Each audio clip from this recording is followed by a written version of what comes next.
또 다른 사역자들이라는 제목으로 말씀을 나누겠습니다. 오늘 우리가 이전에 있던 말씀을 조금 더 지나서 이제 2차 전도 여행의 마지막 여정을 보도록 하겠습니다. 오늘 이게 잘 안 먹네요. 오늘 상태가 좀 안 좋은지. 포커스는 와 있나요?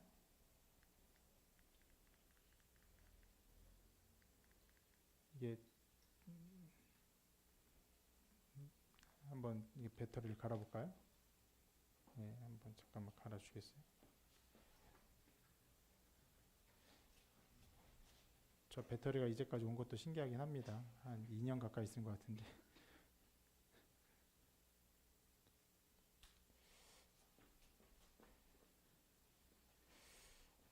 자, 2차 전도여행의 마지막 여정이 기록되어 있는데 실은 오늘 말씀 전체를 읽어보면 바울의 여정이 있고 또 그 외에 몇 사람의 이야기들이 함께 섞여 있습니다.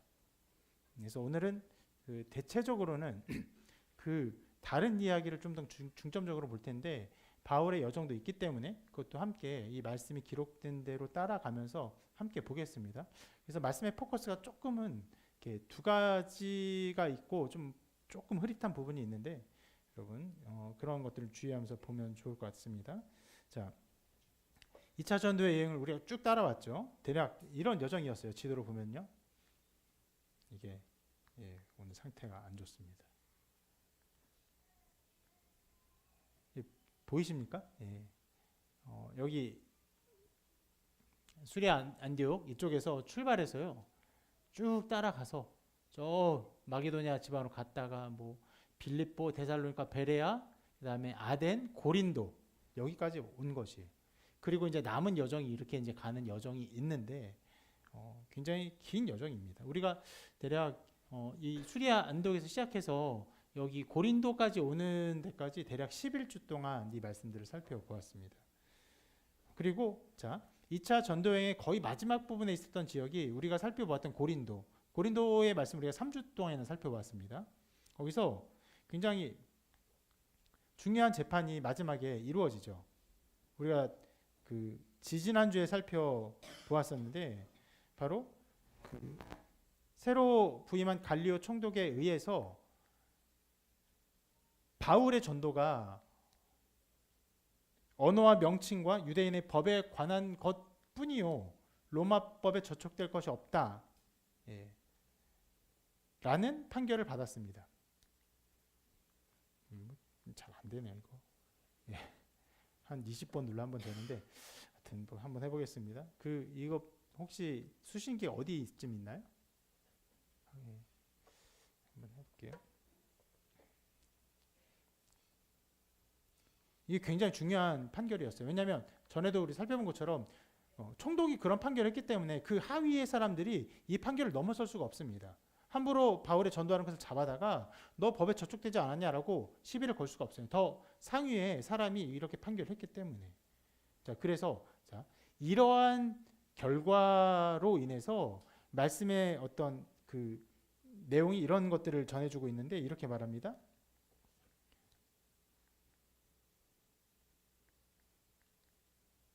바울은 더 여러 날 머물다가 이렇게 말을 해요. 이제 고린도 지방에서 바울이 더 여러 날 머물렀다는 말인데 여러분 이 말의 표면적 의미처럼 바울이 며칠 더 묵었다 이런 게 아니에요.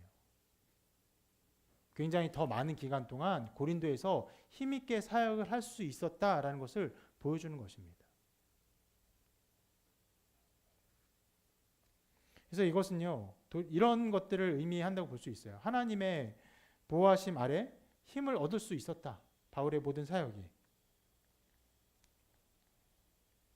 계속 눌러주고 있는 거죠. 이렇게 되면 혹시 거기 마우스가 없나요? 없죠.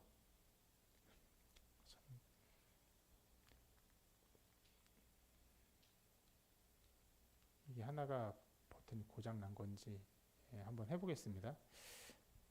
이것을 보여주는 거예요. 하나님 보호심 아래서 그 고린도의 사역들이 계속 이루어질 수 있었다는 것을 보여줍니다. 자, 그리고 이것이 얼마나 평화로운 것인지 여기에서 그 다른 곳으로 떠나려는 이 상황의 어떤 장면을 기록할 때 이전의 모습, 그러니까 우리 아까 지도에서 본 것처럼 뭐 빌립보, 아덴 뭐 이런 장소에서는 굉장히 다르게 바울이 쫓겨나거나 혹은 다른 형제들에 의해서 어떻게 보면 옮기는 게 좋겠습니다. 다른 데로 가는 게 좋겠습니다. 이런 식으로 가지 않았어요. 평안하게 사역을 하다가 그리고는 충분히 더 여러 날 머물다가 이제 바울 스스로 이제 가야겠다 결정하고 그냥 이동하게 됩니다. 굉장히 모든 사역이 평안하게 이루어졌어요. 그리고 이 고린도 사역을 마치고 어디로 가냐면 이제 수리아로 가게 됩니다. 수리아는 수리아 안디옥이라고 생각되는 그 곳이라고 여겨집니다. 바울을 처음에 아까 우리가 지도 봤죠. 수리아 안디옥에 시작해서 쭉 돌아왔잖아요. 그래서 그 수리아 안디옥을 향해서 갔던 곳으로 보이고 자기가 파송을 받았기 때문에 가서 이 선교의 모든 보고를 하기 위해서 수리아로 떠날 작정을 한 것으로 보입니다. 그런데 오늘 말씀을 보면은 수리아로 가고자 할새 그 고린도에서 떠나는데 바로 가진 못해요. 갱그라에 갔다가 에베소에 갔다가 그리고는 이제 가이사랴까지 갔다가 좀 이따 지도를 볼게요. 그리고 수리아까지 가게 되는데 이 여정에 있어서 누가 함께 하냐면 두 사람이 함께 합니다. 바로 브리스길라와 아굴라가 함께 가요.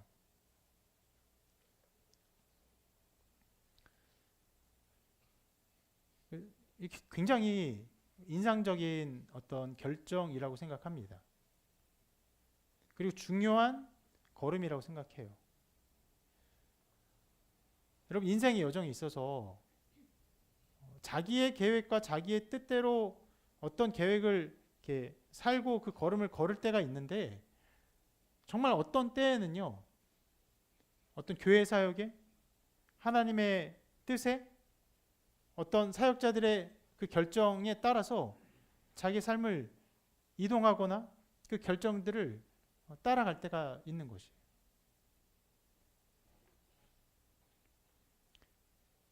자세히 기록하고 있지 않지만 이 브리스길 아굴라가 우리가 전에 본 것처럼 그 본도에서 그러니까 터키 윗지방에서 본도에서 난 사람인데 어디까지 갔죠? 이탈리아까지 갔어요. 거기서 또 쫓겨난 사람입니다. 그리고 고린도에서 큰 도시에서 나름대로 바울과 생업을 같이 하며 어떤 면에서는 1년 이상 그 속에 있으면서 사역을 하며 자기의 삶의 어떤 정착들을 했던 것으로 보여요. 그런 사람이 이제 누구를 따라갑니까? 바울을 따라가고 있어요. 바울의 삶에, 바울의 선교 사역에 들었을 거예요. 바울이 어떤 삶을 살았는지. 이제까지 걸어온 걸음만 받아요. 보통의 삶이 아닙니다. 갔다가 쫓겨나고 갇히고 매맞고 어마어마한 일들이 계속 일어나요. 그런 사람과 함께 동행하는 것 굉장히 어려운 일일 거예요. 근데 그런 걸음들이 하나님께서 우리의 마음을 인도하셔서 그 걸음을 걷게 하신 일들이 있어요. 이 브리스길라와 아굴라의 이 걸음을 오늘 좀 더 나중에 깊이 살펴볼 텐데 여러분 이 선택과 이 걸음을 생각해 보시길 바랍니다. 그리고 여러분의 삶을 반추해 보기를 바라요. 나는 내 계획이 있어요. 이러한 삶을 살기를 원해요. 이런저런 것들을 하면 내 삶에 좋을 것 같아요. 근데 그게 아니라 하나님께서 은혜를 주시고 내 마음을 주시고 내 생각을 인도하셔서 내가 생각했던 것이 아닌 방향으로 내가 결정하고 그 걸음을 가고 내 삶을 이동했던 여러분 그런 걸음들이 있습니까?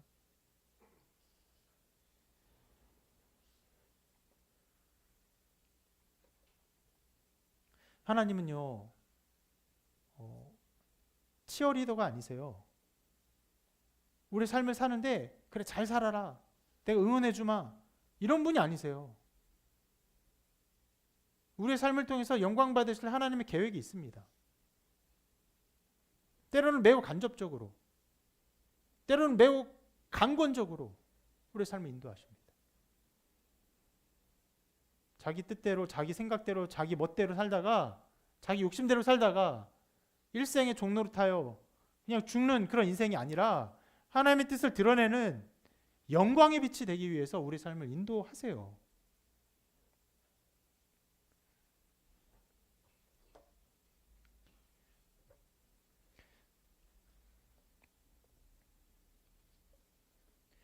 저희 삶에도 몇 번의 그런 걸음들이 있었습니다. 어떤 면에서는 갈 바를 알지 못하고 갔던 걸음들. 뭐 목회의 길을 걸어왔던 그 걸음도 마찬가지고, 청년 시절에 처음으로 제가 함께 교회에 있었던 사역자를 따라서 저 홀로 단독으로 이제 그 사역자를 따라 교회를 개척했을 때도 그랬어요. 아직도 그 날이 기억납니다.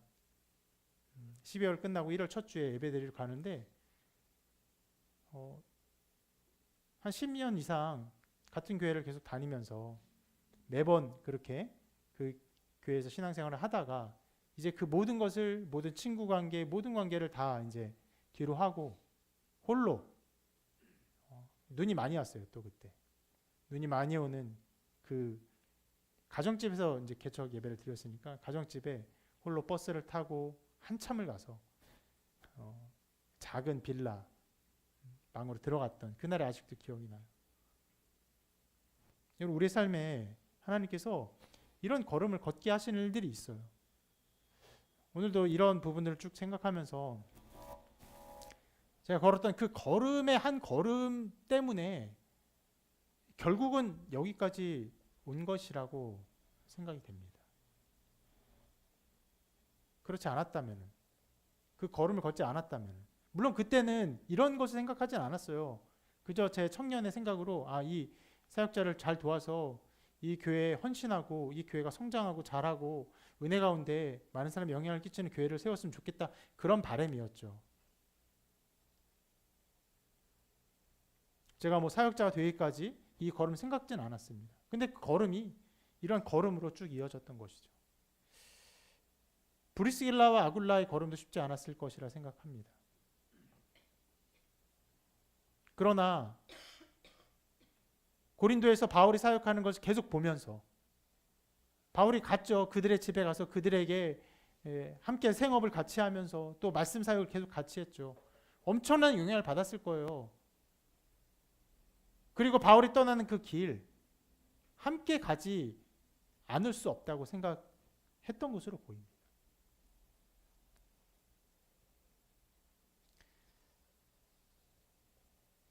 여러분의 어떤 걸음이, 이러한 걸음이, 인생을 돌아봤을 때 이런 걸음의 한 걸음이 있기를 바랍니다. 내 계획, 내 생각, 그래서 내려놓고 하나님 뜻하신 걸음, 하나님 뜻한 길, 이것이 그러한가 하여 두렵지만, 염려되지만, 그런데 마음에 소망이 있고 마음에 기쁨이 있고 마음에 기대가 있어서 그 걸음을 걷게 되는 그 걸음이 있기를 바랍니다. 그리고 말씀이 우리가 이제 지난번에 좀 살펴본 부분이긴 한데 아굴라와 브리스길라라고 기록하지 않습니다. 매우 이상한 기록이에요. 남성 중심의 사회에서 브리스길라를 먼저 기록하고 있어요. 그만큼 이 여인이 사도 바울의 사역에 지대한 영향을 미쳤고 또 후에 초대교회의 모든 곳에서 큰 영향을 미쳤기 때문에 이렇게 기록한 것으로 보입니다. 우리 교회 한 지체는 자기가 브리스길라와 아굴라와 같은 것 같다. 내 아내가 브리스길라 같은 느낌이 든다. 라고 고백을 하는데 여러분 모두 그런 결혼을 하기를 바랍니다. 아멘. 아무도 안 하는데.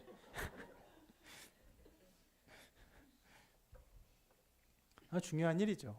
의미 있는 일입니다. 현대에 일어나는 굉장히 어떤 면에서는 틀어진 잘못된 여성운동이 아니라 정말 믿음 안에서 그 사역을 함으로 하나님의 부르심에 헌신함으로 그 사람의 가치가 성의 어떠한 것, 인종의 어떠한 것, 나이의 어떠한 것, 이 모든 것을 초월하여서 하나님께 쓰임받는 역사가 있기를 바랍니다. 그리고 이러한 이들의 여정은요 분명하게 이후의 사역에 누르지 말아보세요. 제가 한번 어느 정도 있나요? 예. 근데 제가 이런 마술을 부리고 싶지 않았는데 이제 끌 수 있는 기능이 없는데 여기는 꺼졌네요.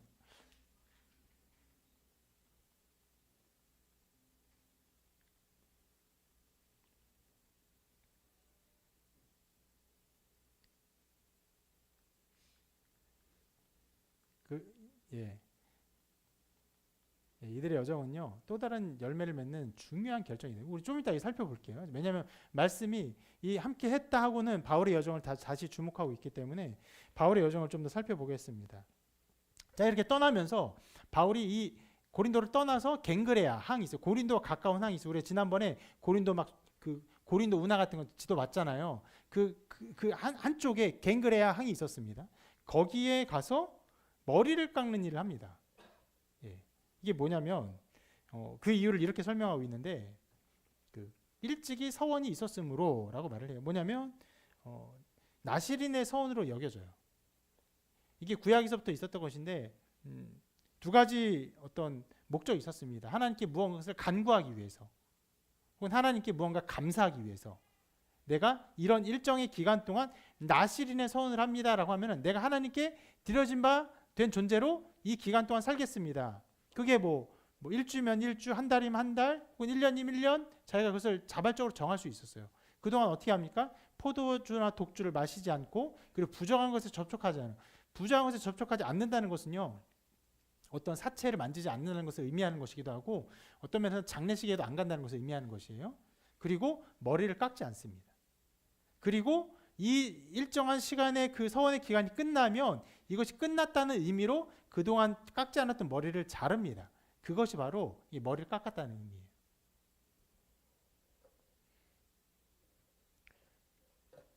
바울이 왜 이것을 깎았을까? 왜 이런 서원을 했을까라는 성경이 나오지 않는데 대체로는 그동안 있었던 이 2차 전도 여행 혹은 1차 전도 여행까지도 해서 하나님의 인도하심과 특별한 보호하심에 감사하는 마음으로 이런 서원을 하지 않았을까라고 생각을 합니다.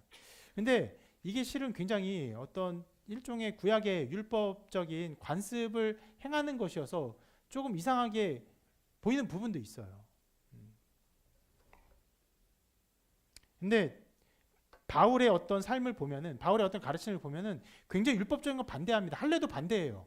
근데 반대하지만 그것이 구원에 있어서 해를 끼치지 않거나 혹은 신앙에 있어서 그 복음을 흐리게 하지 않는 일이라고 한다면요. 그 율법을 굳이 거스르거나 반대하진 않았습니다. 유대인이기 때문에 자기도 유대인의 관습에 따라 자기의 삶을 살고 그런 것들을 행했던 것을 볼 수 있습니다. 그렇게 이 부분을 해석할 수 있을 것이고 자, 그리고 이렇게 볼 수 있는 것이에요. 그리고 이런 서원의 일이 갱글에서 서원의 일이 끝나고 에베소로 넘어가게 됩니다. 네. 넘어간 김에 놔둘게요. 네. 에베소는요. 우리가 고린도를 볼 때 고린도가 대단한 큰 도시고 엄청난 도시라는 걸 살펴봤는데 에베소도 거기에 못지않거나 혹은 그보다 더 큰 도시예요. 심지어 뭐 옛날에 세계 7대 불가사의라고 했던 것 중에 하나가 에베소에 있습니다. 에베소의 아데미 여신이 바로 7대 불가사의 중에 한 가지예요. 그 정도로 어마어마하게 큰 여신의 제단이 있었고 이것이 에베소 백성들의 어떤 시민들의 자부심이었어요. 지금은 이런 것들을 좀 이런 개념으로 볼 수 있는 게 별로 없죠. 왜냐하면 전 세계 수많은 건물들이 있고 자기 내놓으라 할 만한 어떤 역사들이 다 있기 때문에 그런데 그 당시에는 그만한 신전이나 그런 재단들이 없었고 그것들이 이 에베소 도시에 엄청난 자부심이 될 정도로 큰 도시였고 또 많은 도시들의 어떤 부러움을 사는 도시였습니다. 그래서 이 도시는요 굉장히 중요하기 때문에 3차 전도 여행 때 바울이 거의 곧바로 에베소로 다시 돌아옵니다. 사역을 계속 진행해요. 자, 여기에 도착을 해서 그 바울이 브리스길라와 아굴라를 머물게 하고 도시에 머물게 하고 자기는 회당에 들어갑니다. 이것도 좀 그 브리스길라와 아굴라 그리고 바울의 사역이 어떠한 것을 그 보여주는 모습이라고 생각되는데, 아까 브리스길라 아굴라가 그 바울을 따라왔다고 했잖아요. 그거 이유가 아니 그냥 가는 김에 같이 여정을 같이 하려고 배를 탄 것이 아닐까 이렇게 말할 수도 있어요. 아니면은 혹은 그 텐트 만드는 그 텐트 메이킹의 일, 가죽으로 텐트 메이킹을 하는 그 일에 지점을 내기 위해서 에베소의 또 다른 생업을 만들기 위해서 바울과 함께 그냥 그곳에 간 것이 아닐까. 여러분 우스갯소리가 아니에요. 실제로 그렇게 보는 부분도 있어요. 그렇게 사업들이 그렇게 확장된 그런 것으로 보는 그런 견해도 있어요. 근데 물론 이렇게 따라간 것을 그렇게 보는 것은 아니고 그런 부분도 있었다라고 하는데, 자, 만약 그 브리스라 아굴라가 바울의 사역과 별로 연계성이 없었다고 한다면 바울의 이 명령을 들으면서 이들이 행동하지 않았을 거예요. 바울은 일부러 이들을 두고 자기가 따로 회당에 갔어요. 그러니까 이 두 사람이 누구의 어떤 지도하에 있었던 거예요? 바울의 지도하에, 바울의 인도하에 있었던 것이 그의 순종하였고 그대로 있었어요. 그리고 바울은 따로 회당에 가서 자기의 그 사역을 또 하는 것이에요. 보통 어디 가나 회당이 있으면 회당에서 그 변론을 하죠. 그들이 들으면. 고린도에서는 그것을 하다가 이 사람들이 워낙에 듣지 않고 반대하니까 떠났어요. 떠나고 이제 가정교회를 세웠죠. 그런데 에베소에서도 여전히 교회가 있긴 하니까, 회당이 있으니까 거기에서 사역을 하게 됩니다. 그리고 이 회당에서의 사역의 열매를 이렇게 말합니다. 여러 사람이 더 오래 있기를 청하되라고 말을 해요. 굉장히 짧게 나와 있어요. 그럼 여러분, 이 바울의 말을 들은 사람들의 마음이 어떻다는 것입니까? 바울의 말을 인정하는 것이에요. 그리고 그것을 더 듣기를 원했던 것이에요. 그것에 어떤 호감을 가졌던 것이고 그것에 관심과 어떤 신앙의 마음을 가졌다는 것입니다. 그런데 바울이 이렇게 말을 합니다. 만일 하나님의 뜻이면 너희에게 돌아오리라 하면서 더 오래 있기를 청하는 그들의 이 요청을 거절합니다. 조금 이상하죠. 이 바울의 이 여정을 이 성경이 말하고 있지 않은데 대체적으로는 유월절을 지키기 위해서, 유월절에 그 예루살렘에 가기 위해서 그 발걸음이 이동한 것이 아닐까라고 생각을 합니다. 그래서 특히 유월절 전에 꽤 오랜 기간 그 항로가 닫히기 때문에 항로가 닫히기 전에 서둘러서 에베소를 떠난 것으로 추측을 합니다. 그리고 그 뒤에 말씀이 이 바울의 여정을 이렇게 기록하고 있어요. 이렇게 기록하는데, 배를 타고 에베소를 떠나 가이사랴에 상륙하여 올라가 교회 안부를 물은 후에 안디옥으로 내려가서, 이거 보면요 정말 지도를 보지 않고는요 어떻게 어디로 갔는지 전혀 짐작도 할 수 없는 상황으로 한 절로 이렇게 내용이 이렇게 구성되어 있어요. 여기서 예루살렘에 갔다는 말이 들어 있어요. 안 보이시죠? 여기 보면요, 저기 상륙하여 뭐라고 써 있습니까? 올라가 있죠. 이게 무슨 표현이냐면 예루살렘에 갔다는 표현이에요. 어떤 지명을 말하는데 올라갔다는 표현은 언제나 예루살렘을 향해 갈 때만 쓰는 표현이에요. 그럼 예루살렘에서 다른 곳으로 갈 때 어떻게 표현합니까? 저 뒤에 있는 것처럼 내려가서 이렇게 표현하는 거예요.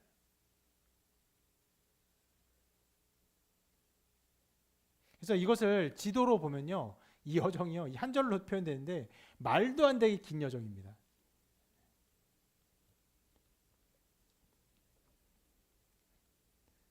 이런 여정이. 그러니까 여기서 고린도에 있다가 갱그레 항에 가서 에베소에 갔어요. 그래서 떠나서 가이사랴로 갔다가 예루살렘으로 올라가 그리고 안디옥으로 내려간 거예요. 엄청나게, 그러니까 뭐라고 말할까? 뭐 우리나라 같으면 제주도에서 거의 뭐 북한까지 뭐 갔다고 표현할까요? 거기를 한 절로 다 표현을 한 거예요.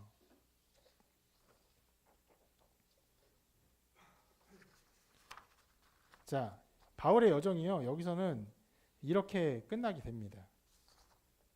그리고 이후에 나온 말씀이 그 2차 전도 여행이 아니라 3차 전도 여행의 어떤 얘기를 조금 해요. 왜냐하면 여기서 뭐 그 갈라디아, 부르기아 지방으로 갔다가 이렇게 나오거든요. 오늘 말씀을 보면 3차 전도 여행을 대략적으로 표현합니다. 됩니까, 마우스? 그래서 됩니까? 누르면 넘어가요? 안 돼요? 그냥 할게요. 해볼게요. 자, 그리고 자, 성경이 이런 바울의 여정을 좀 여러분 보면 이 여정을 자세하게 기록하고 있지 않죠. 이런 이유 중에 하나는 실은 사도 그러니까 이 말씀을 기록한 누가가 이 여정에 함께 하고 있지 않아요. 그 전에 남아있던 장소에 그대로 남아있기 때문에 그래서 자세히 기록하고 있지 않은데 이렇게 바울의 여정을 굉장히 긴 여정을 대략 한 절로 퉁치면서 갑작스럽게 어떤 사람을 소개합니다. 바로 아볼로예요. 제가 누르면 같이 눌러주세요. 그냥. 네. 원격으로 우리 방송 관계자의 손가락을 좀 조정하겠습니다. 네. 자, 이 사람에 대한 기록이 이렇게 나와 있어요. 네. 같이 읽어볼까요? 시작. 여에서 나는 아볼로라는 유대인이 에베소에 이르니 이 사람은 언변이 좋고 성경에 능통한 자라. 그가 일찍이 주의 도를 배워 열심으로 예수에 관한 것을 자세히 말하며 가르치나 요한의 세례만 알다느니라. 여러분, 그 바로 전에 바울의 여정, 그 엄청난 여정 한 절로 싹 처리했는데 아볼로를 소개할 때는 굉장히 많은 말로 뭐 온갖 정보를 이 이야기 안에서 다 주고 있어요. 몇 가지 정보가 있습니까? 이 사람이 어디 사람이? 알렉산드리아. 그리고 유대인이에요. 그리고 또 에베소에 갔어요. 근데 이 사람 어떤 사람이? 언변이 좋은 사람이에요. 뭐라고 표현합니까? 또 성경에 능통한 자라.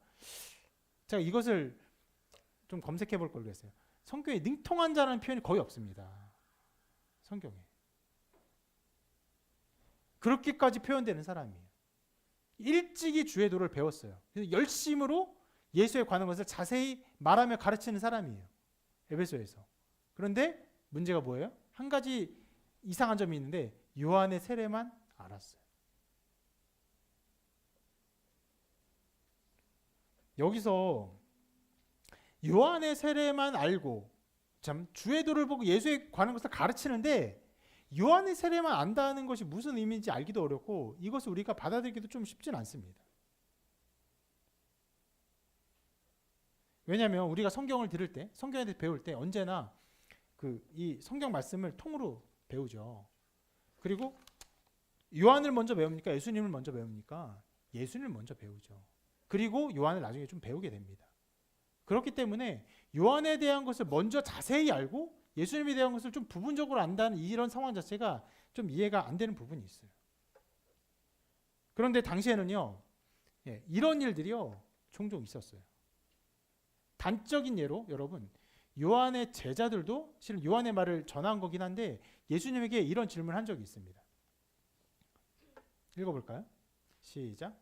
예수께 여짜오되 오시리기가 당신이오니까 우리가 다른 일을 기다리오리까. 누가 한 질문이요? 요한의 제자들이. 물론 요한의 제자들의 말이 아니라 어떻게 보면 요한의 말이었어요. 그러니까 요한 자체도 예수님을 예비한 자라고 예수님을 증언했지만 예수님을 잘 모르는 부분이 있었던 거예요.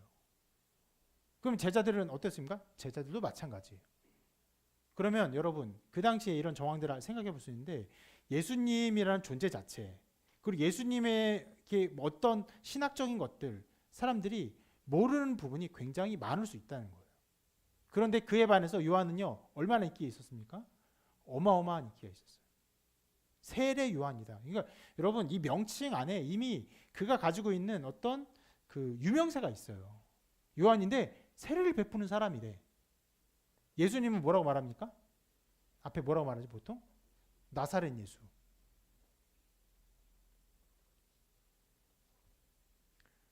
약간 이거 촌놈 표현이에요. 나사렛에서 무슨 선한 것이 날 수 있겠나, 그러니까 이런 말씀도 있기 때문에 나사렛 예수는 예수님을 깎아내리는 표현이고, 세례 요한은요, 세례라는 어떤 특별한 일을 하는 그런 사람이래 라는 표현입니다. 그래서 우리가 자주 말한 것처럼 헤롯 왕조차도 요한을 함부로 하지 못해요. 자, 그런 상황을 생각해 볼 때, 자, 이 아볼로가 어디 사람이요? 알렉산드리아, 그 애굽 쪽에, 그 위쪽에 있는 나라, 그 도시죠. 굉장히 멀어요. 그 먼 곳에 있었기 때문에 세례 요한에 대한 이야기를 여러모로 듣고 알았지만 예수님에 대한 것을 몰랐던 것이에요. 물론 여러분, 세례 요한의 사역의 주된 그 방향이 무엇입니까? 예수 그리스도를 증거하는 거예요. 그러니까 요한의 말을 듣고 예수님에 대해서 알아요. 그래서 주 예수에 대한 걸 가르쳐요. 그럼에도 불구하고 예수님에 대한 어떤 것들을 정확히 다 알지는 못했던 일들이 벌어지는 것입니다. 바로 알렉산드리아 집안의 아볼로도 그런 영향을 받았던 것으로 보여요. 그리고 자, 이 아볼로가 어떤 사람인지에 대해서 알렉산드리아 지방 자체를 조금 더 이해할 필요도 있는데, 자, 여기는요, 기원전 332년에 알렉산더 대왕이 세운 도시예요. 왕의 이름을 딴 도시라는 것은 그 도시가 중요한 도시라는 거죠. 실은 고대에 몇 개의 아주 핵심적인 도시 중에 하나가 이 알렉산드리아예요. 특히 여기에 있는 도서관이 굉장히 유명한데, 왜 이것을 세웠냐면은 아리스토텔레스의 학원을 뛰어넘으려는 학적인 열심으로 이 도서관을 만들어요. 그리고는 세계의 모든 지식을 섭렵하고자 하는 열심으로 책들을 다 가져다 옵니다. 물론 이것을 효율적으로 하기 위해서 여러분, 어떤 책을 억지로 뺏어오면은 이게 잘 모아집니까? 안 모아집니까? 모아지기 어렵겠죠. 그래서 다 복사해요. 가져와서 복사하고 원본 다 돌려줘요. 그런 식으로 책들을 다 모읍니다. 어마어마한 도서관이 생겨요. 그런 도시였고, 심지어 이들의 어떤 학적인 열심이 성경에도 영향을 끼쳐서 기원전 200년경에 70인역을 이곳에서 만들게 됩니다. 이게 뭐냐면 성경의 그 번역의 역사, 그래서 굉장히 중요한 역할을 하는 번역본이에요. 우리가 가지고 있는 성경이 다 우리가 또 번역본이잖아요. 한글 번역본이잖아요. 그 구약 성경이 여러 개로 쪼개져서 구전되고 혹은 몇 개의 파피루스로 히브리어로 쪼개져서 이렇게 여러 개 흩어져 있었는데, 대체로는 그들이 어떻게 그 성경을 전수했습니까? 그냥 다 외웠어요. 통으로 외워서 전수했어요. 그런데 시간이 가면서 사람들이 특히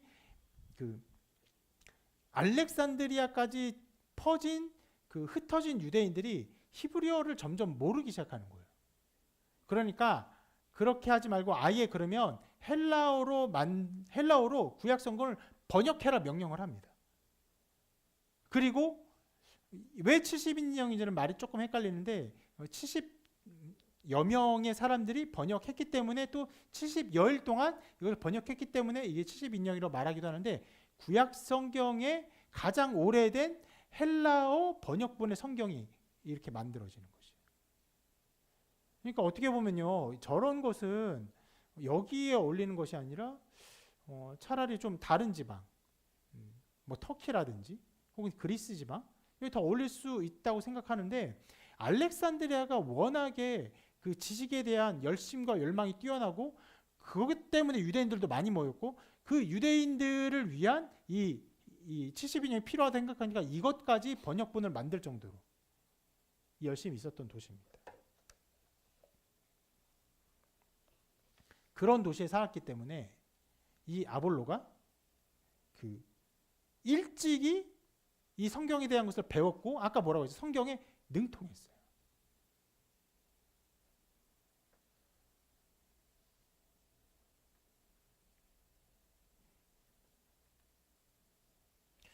그리고 요한의 가르침을 알았기 때문에 예수 그리스도에 대한 것을요, 눌러주시겠어요? 자세히 말할 정도였는데, 그런데 한편으로는 이렇게 표현했죠. 아까 말한 것처럼 요한의 세례만 알 때름이라. 그래서 예수 그리스도의 성육신, 그게 죽음, 부활, 승천, 이 모든 것들에 대한 가르침이 굉장히 미미했던 것으로 보입니다. 자, 이런 소개가 있었고 그런 아볼로가 에베소에 와서 회당에서 사람들에게 예수에 대한 것들을 막 가르치는데, 자, 그 장면을 누가 봅니까? 아까 에베소에 왔던 브리스길라와 아굴라가 보는 거예요. 네.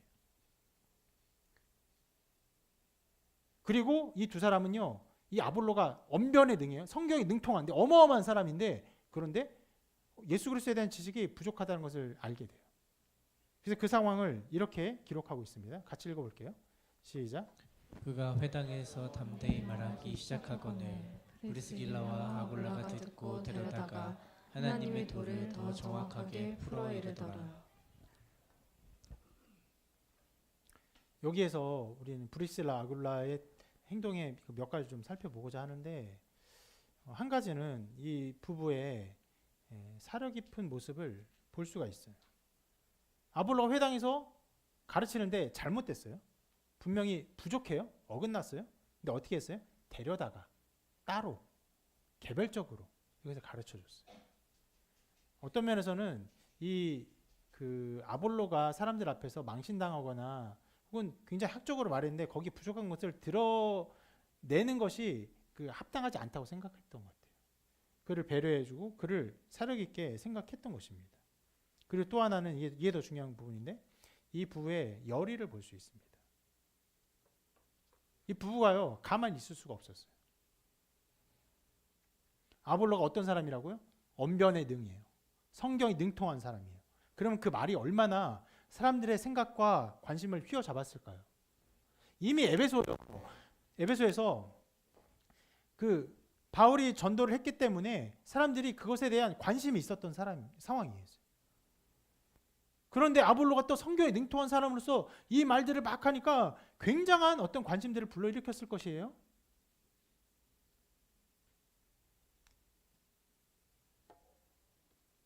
그런 엄청난 영향력을 끼치는 사람에게 여러분 무언가를 가르친다는 거 쉽지 않은 일이에요. 실제로 여러분 나중에 아볼로가 본격적으로 사역을 하게 되거든요. 이 사역한 것에 대한 어떤 그 상황, 어떤 평가를 바울의 서신서에서 좀 볼 수 있는데, 자, 고린도전서에 이렇게 나와 있습니다. 읽어볼게요. 시작. 어떤 이는 말하되 나는 바울에게라 하고 다른 이는 나는 아볼로에게라 하니 너희가 일개 사람이 아니리요. 네, 여기까지 읽어볼게요. 이게 무슨 말입니까? 고린도에서 사역을 하게 됐는데 고린도에 있는 사람들이 어떤 사람들 아볼로파가 생겼어요. 누군 바울파가 생겼어요. 그런 정도로 아볼로의 사역이 어마어마하게 인기를 끈 것이에요. 그리고 그 사역에 대해서 바울이 또 이렇게 말합니다. 읽어볼게요. 시작. 나는 심었고 아볼로는 물을 주었을 때 오직 하나님께서 자라나게 하셨나니. 바울이 그 아볼로의 사역을 인정한 거예요. 나는 그냥 심었어. 근데 아볼로는 그것을 물을 주었어. 하나님께서 그것을 자라게 하셨어. 그럼 바울이 아볼로의 사역을 어느 정도까지 평가한 것입니까? 자기 못지않은. 내가 원 스텝을 했다면 아볼로는 투 스텝을 했어. 나와 거의 동등한. 어떤 면에서는 나보다 또 다른 면에서는 더 나은 사역을 한 사람이야 라고 평가한 것이에요. 그런 정도로 영향력 있고 힘이 있고 말에 힘이 있는, 그리고 성경에 능통한 사람을 누가 데려다 갇힌 거예요? 브리스길라와 아굴라. 이 면에서는 차라리 아굴라와 브리스길라로 말하는 게 그 상황상 더 적합한 말이 아닐까 생각들이 들 수도 있어요. 남자가 가르치는데 여자가 가서 당신 잘못됐어요 이렇게 말한다고? 근데 그랬나 봐요. 브리스길라 아굴라라 이름을 바꾸지 않고 있어요. 여러분 이 부분이 굉장히 중요한 부분이에요. 아볼로 학적으로 뛰어난 사람이에요. 성경에 능통한 사람이에요. 굉장히 말을 잘해요. 그럼에도 불구하고 브리스길라와 아굴라의 마음 안에 복음에 대한 열정이 그들을 가만히 있게 하지 못했어요. 그 두 사람을 충동했어요.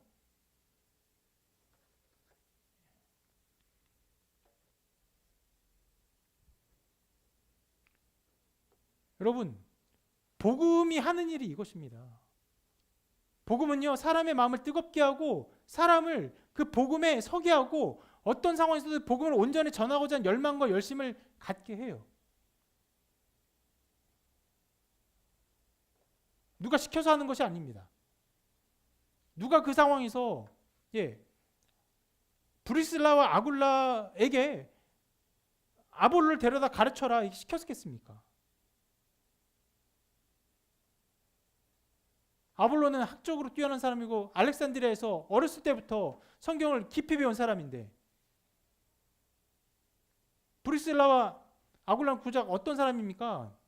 텐트 만드는 사람이에요. 어떤 면에서 장사하는 사람이고 그냥 손으로 일하는 먹고 사는 사람입니다. 그러나 그 모든 어떤 한계를 넘어서서 이것을 말하게 했던 것이에요. 주님의 복음이 우리를 이렇게 만들어요. 물론 주님께서는 우리에게 복음을 전하라고 명령하신 것이 있어요. 이렇게 말씀하셨습니다. 같이 한번 읽어볼게요.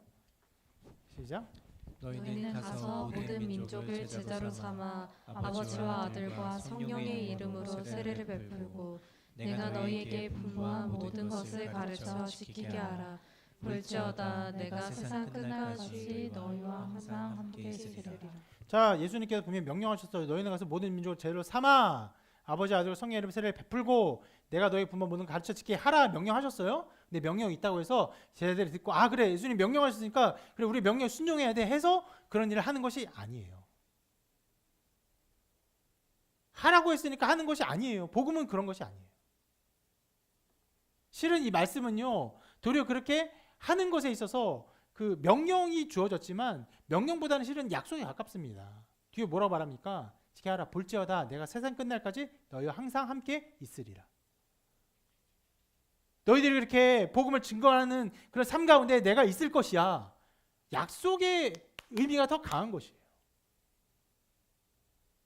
실은 복음이 하는 그 위대한 그 자리, 어떠함을 예수님의 또 다른 말씀에서 우리가 잘 볼 수 있습니다. 한번 읽어보겠습니다. 시작. 오직 성령 너희에게 임하시면 너희가 권능을 받고 예루살렘과 온 유대와 사마리아와 땅끝까지 이르러 내 증인이 되리라. 이건 굉장히 중요한 말씀이에요. 증인이 어떻게 된다고 했습니까? 증인이 되어라 했습니까? 아니요, 되리라예요. 여러분, 증인이 되어라와 증인이 되리라는요 엄청난 차이예요.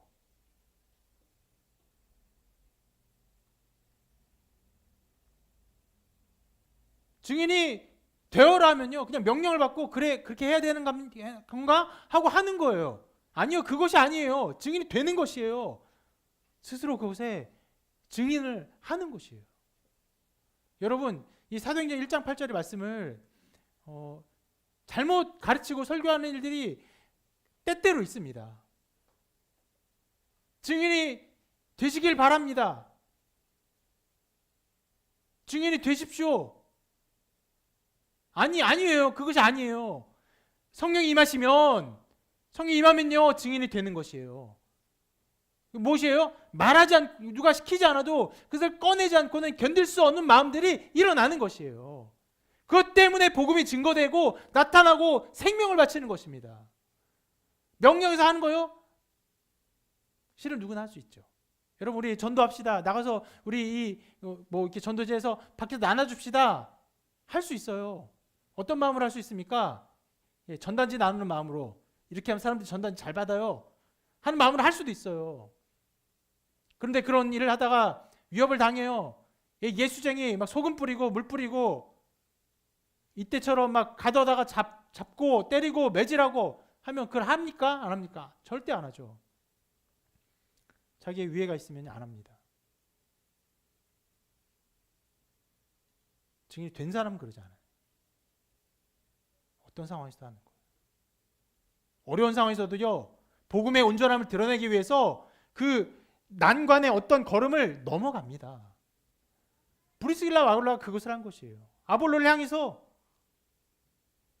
나아가서 그걸 데려다가 자세히 풀어 알려줬어요.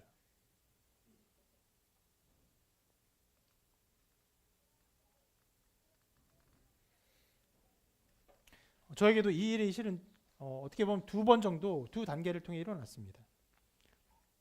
한 번은 처음에 예수님을 정말 믿었다고 생각되는 그때에, CC 수련에 참여했을 때 그때에, 실은 수련회 가면은 지금도 그런지 모르겠지만 4박 5일 수련회 합니다라고 어떻게 보면 속이고 데려가요. 4박 5일 맞는데 그 한 이틀인가 3일째쯤부터 거짓술래가 또 있어요. 이럴 때 2박 3일이 더 붙어 있어요. 막 이래. 숨어져 있는 수련회가 더 있는 거예요. 이때는 돈도 절대 100원도 쓰면 안 되고 얻어먹고 얻어자고 전도하면서 살아야 되는 거예요. 이런 수련회가 따로 있대. 이건 절대 말 안 해요. 처음 데려갈 때. 근데 복음을 듣고 깨닫고 이거 뭐 그러니까 하면은 막 참여해라 거짓술래 가냐 이거 강제가 아니니까 뭐 이렇게 권면을 합니다. 그런데 처음에 갔을 때 가고 싶었어요. 왜요? 복음 듣고 믿었으니까 이것을 전하고 싶었어요. 어떤 상황에서도 전하고 싶은 마음이 일어났어요.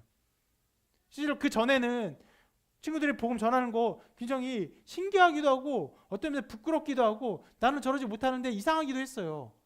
근데 믿고 난 이후로는 혼자 복음을 전하는 시간을 굉장히 오랫동안 가졌습니다. 또 한 번은 제가 로마서 강해를 책을 읽으면서 로이드 존스 목사님의 책입니다. 언젠가 우리가 이 책을 가지고 오랫동안 이 강해를 제가 또 진행할 예정입니다. 예정인데 이 책을 읽고 너무나 은혜를 받고 가만히 있을 수 없었어요. 먼저는 우리 동기들에게 친구들아 이 책이 너무 좋은데 함께 읽는 모임을 하자 모여서 책을 읽었어요.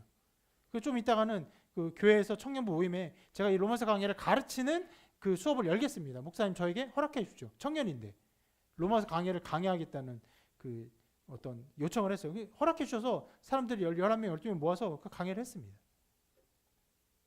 이런 일들이 일어나요. 복음을 알면요 전하고 싶어요. 나타내고 싶어요. 실은 여러분 복음이 사람에게 영향을 미치고 그 사람 움직이는 것은요 오늘 말씀에 나온 이 브리스길라와 아굴라뿐 아니라 실은 아볼로에게도 먼저 일어났었습니다. 여러분 아까 말씀에서 나온 것처럼 아볼로가 어떤 상태였어요? 요한의 세례만 아는 상태였어요. 그런데 요한의 세례만 알았지만 분명히 요한이 전했던 예수 그리스도에 대한 어떠한 것들도 알았어요. 굉장히 부분적이에요. 미흡해요. 파편적이에요. 그러나 그럼에도 불구하고 그 어떻게 했습니까? 에베소에 와서 그것을 전했어요. 가르쳤어요. 이렇게 말할 수 있어요. 자기가 알고 있는 이 복음의 작은 조각들을 말하지 않을 수 없는 거예요.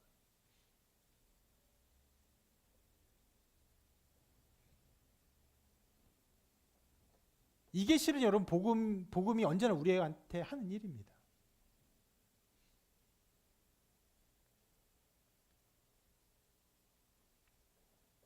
때로 복음을 전하다가 외면당하기도 하고 비웃음 사기도 하지만 그 길을 갑니다. 어린 아이들의 마음속에서도 실은 저희 때는 좀 그런 게 덜했지만 저희 윗세대만 해도 교회 가면요 집에서 많이 매맞고 쫓겨나고 그런 일들이 있었어요.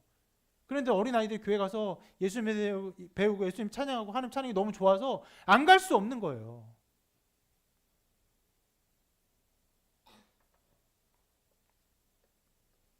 여러분 굉장히 작은 부분만 있지만 그걸 마음을 뜨겁게 하고 새롭게 하는 일들은요 실은 예수님이 두 제자에게 말씀하실 때도 일어난 일이에요. 자 누가복음 말씀 한번 읽어볼게요. 같이 읽습니다. 시작. 그들이 서로 말하되 길에서 우리에게 말씀하시고 우리에게 성경을 풀어주실 때 우리 속에 마음이 뜨겁지 아니하더냐 하고. 여러분 이게 굉장히 특이한 건데 이 두 제자가 예수님과 그 부활하신 예수님을 만났어요. 근데 예수님 못 알아봤어요. 못 알아봐서 엠마오로 가면서 예수님이 성경을 막 풀어주시는데 풀어주시는데 예수님 못 알아봐요. 그 나중에 예수님이 알게 되게 예수님이 자기를 보이십니다. 그리고 떠나가세요. 그리고 고백한 거예요. 야, 우리 아까 전에 이 예수님께서 말씀을 풀어주실 때 우리 마음이 뜨겁지 아니하냐? 여러분 이들이 예수님에 대한 그 지혜와 지식이 완전 온전했습니까? 아니요, 부족했어요. 부활하신 예수님을 알아보지도 못했어요. 그것은 실은 뭐 이해 부족이라보다는 부활하신 예수님의 몸의 신비라고 보는 것이 더 합당한 것이긴 한데요. 부족해요. 잘 몰랐어요. 그런데 어떤 일이 일어납니까? 말하지 않아요. 예수님께서 가르치는데 마음속에 뜨겁지 아니하더니까 한 사람 다른 사람이 말하는데 자기 마음이 뜨거운 것 자기도 느끼고 서로 그것을 말하지 않았지만 옆 사람도 뜨거워지는 게 느껴지는 거예요.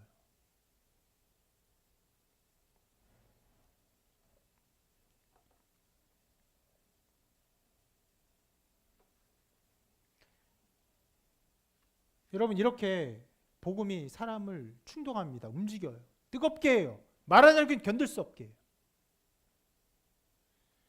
오늘 말씀에 아까 본 것처럼 바울의 여정을 한편으로 말합니다. 근데 바울의 여정은 꽤 긴 여정을 그냥 짧게 처리하고 있어요. 그런데 그 와중에 나타난 어떤 사람들의 사역들, 아볼로, 또 그를 통해 누구를 통해서? 브리스라 아굴라를 통해서 이 일들을 굉장히 자세히 말하면서 복음이 이렇게 확산되고 능력 있게 전해지고 있음을 보여주고 있는 것이에요. 여러분 이 일은요, 브리스라 아굴라가 가르쳤던 이 일은 아볼로에게 매우 직접적으로 강력하게 영향을 미쳤던 것으로 보여요. 그래서 이후의 상황을 이렇게 기록합니다. 함께 읽어볼게요. 시작. 아볼로가 아가야로 건너가고자 하므로 형제들이 그를 격려하며 제자들에게 편지를 써 영접하라 하였더니 그가 감해. 자, 아가야로 건너가고자 한다고 하니까 우리는 이거를 잘 어느 지방인지 이해가 안 되는데 이게 어디로 간 거냐면 밑에 써 있는 것처럼 브리스라 아굴라가 떠난 곳 고린도로 돌아간 거예요. 상황이 이해되십니까? 브리스라 아굴라가 고린도에서 바울을 만났어요. 오랫동안 사역을 했어요. 은혜를 받았어요. 교회가 세워졌어요. 그리고는 바울이 가자 하니까 따라 나셨어요. 에베소에 갔어요. 바울이 두 사람하고 너희 남아 있어라 하고 바울은 떠났어요. 남아 있었어요. 그냥 있었어요. 그러다 아볼로를 만났어요. 막 가르쳤어요. 가르치니까 아볼로가 그럼 내가 그럼 고린도로 갈게. 돌아가요.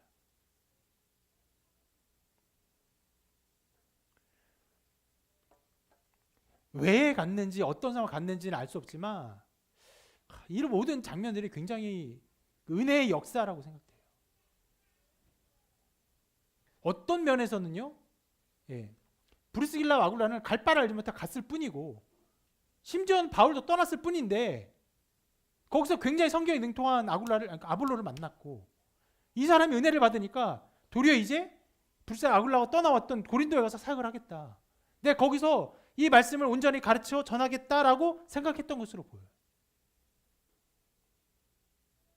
그리고 사역이 엄청나게 이루어집니다. 그래서 나중에 바울이 이런 말을 하는 거예요. 같이 한번 읽어볼게요. 밑에 말씀입니다.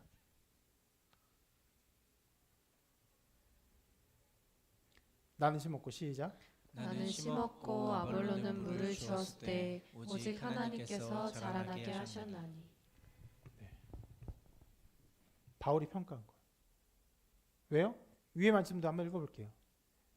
시작. 그가 감의 은혜로 말미암아 믿은 자들에게 많은 유익을 주니 이는 성경으로서 예수는 그리스도라고 증언하여 공중 앞에서 힘있게 유대인의 말을 이기미로라. 여러분 위에 말을 보면요, 굉장히 승리감이 넘칩니다. 굉장히 힘이 있어요. 공중 앞에서 힘있게 유대인의 말을 이겼어요. 누가요? 아볼로가. 어떤 면에서 아볼로가 아니면 할 수 없었던 사역인 것처럼도 보여요. 능통한 사람이었기 때문에, 이제 복음을 알았기 때문에, 브리스길라와 아굴라를 통해서 이것을 더 깨달았기 때문에 이 고린도에서 그 공중의 사람들, 실은 이 사람들이 어떤 면에서는 지금 법적으로 바울과 이 사람들을 어찌하지 못해요. 그런데 여전히 그들은 기세가 등등해요. 전에 본 것처럼 그 재판이 끝나자마자 그 회당장 수스대를 막 매를 쳤어요. 폭력을 마음대로 휘두르는 악한 사람들이에요. 근데 그들을요 힘있게 이겼어요, 아볼로가. 그리고 이 사람의 사역을 바울이 평가하죠. 나는 심었고 아볼로는 물을 주었다.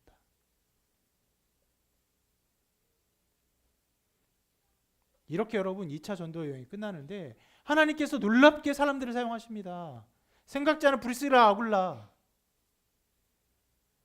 뜬금없이 나오는 아볼로, 어마어마한 사역을 하게 되는 것이에요.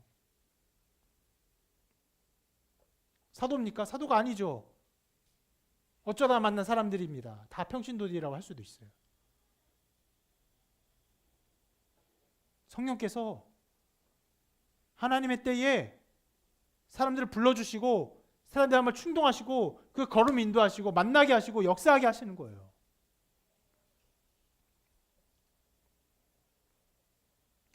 지난주에 우리 아까 대표기도 했던 것처럼 삶의 열매 나눔 시간을 가졌습니다. 우리 추수감사 주일에 하는 매우 중요한 행사죠. 하나님께서 우리의 삶에 열매를 맺기를 원하신다는 믿음 속에서, 나의 삶의 모든 것이 하나님이 맺은 열매라는 믿음 속에서 우리 삶을 나누죠. 나는 어떤 일을 하는지, 한 해 동안 내가 맺은 열매가 무엇인지, 부족한 것은 무엇인지 또 기도 제목이 무엇인지 함께 나눕니다. 굉장히 중요한 시간이기 때문에 한 명 한 명 얘기를 다 들었어요. 얘기를 할 수 있는 사람 다 했습니다. 어린 아이부터 다 얘기했어요. 그래서 3시간 반이나 길게 나눴습니다. 얘기를 들으면서 너무 감사했어요. 그렇게 치열하게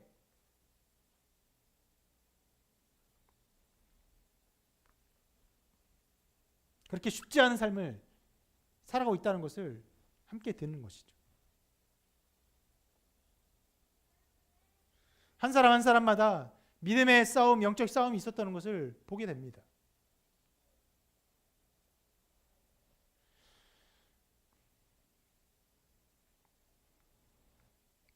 오늘 말씀에도요, 이 말씀이 아볼로와 또 브리스라 아굴라를 자세히 보니까 하나님의 역사가 막 드러나는 것이. 이들을 사용하신 것처럼 바울만 사용하지 않으세요. 이들을 이렇게 사용하신 것처럼 여러분 각 사람을 사용하사 모든 여정 속에서 하나님께서 하나님의 영광을 드러내기를 하나님 원하십니다. 여러분 이 말씀들 안에서 나타나신 하나님의 영광과 성령의 역사하심을 보십니까? 성령께서 지금도 우리에게 역사하사 여러분 각 사람을 사용하시고 여러분들이 언젠가는 누군가처럼 브리스라 아굴라처럼 한 걸음을 걷기를 원하시고 누군가에게 복음을 전하기를 원하시고 말씀을 가르치기를 원하시다는 것을 들으십니까? 바울이 사역하지 않았어요. 바울은 떠나갔어요. 이 사람들을 통해서 놀라운 역사가 이루어졌습니다.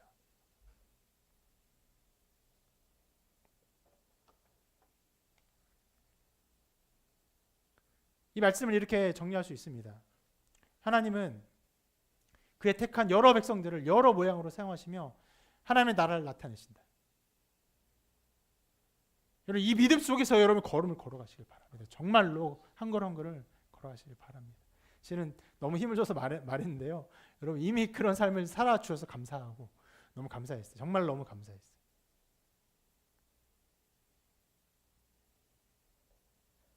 근데 부족한 것도 있죠. 성령께서 우리를 인도하실 것입니다. 우리 삶을 이끌어 가실 것입니다. 우리를 교회로 함께 모이게 하셨으니 이 교회 안에서 그 영광을 누리게 하실 것이고 이 아름다운 열매를 각양 아름다운 꽃의 열매들을 우리 모든 사람을 통해 맺을 줄 믿습니다. 오늘 말씀의 제목은요. 또 다른 사역자들입니다.